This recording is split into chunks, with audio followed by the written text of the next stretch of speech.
خالد بنت خالد رضی اللہ عنہا نے بیان کیا کہ رسول اللہ صلی اللہ علیہ وسلم کے پاس کچھ کپڑے آئے جن میں ایک کالی چادر بھی تھی۔ حضرت صلی اللہ علیہ وسلم نے فرمایا کہ تمہارا کیا خیال ہے، کسے یہ چادر دی جائے؟ صحابہ کرام رضی اللہ عنہم خاموش رہے۔ پھر آپ نے فرمایا خالد رضی اللہ عنہا کو بلا لاؤ۔ چنانچہ مجھے حضرت صلی اللہ علیہ وسلم کی خدمت میں لایا گیا اور مجھے وہ چادر حضرت صلی اللہ علیہ وسلم نے اپنے ہاتھ سے عنایت فرمائی اور فرمایا دیر تک جیتی رہو۔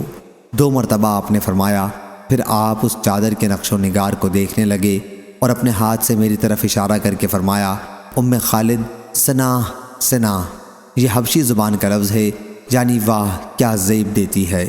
اسحاق بن سعید نے بیان کیا کہ مجھ سے میری گھر کی ایک عورت نے بیان کیا کہ انہوں نے وہ چادر خالد رضی اللہ عنہا کے پاس دیکھی تھی۔ صحیح بخاری حدیث نمبر 5845۔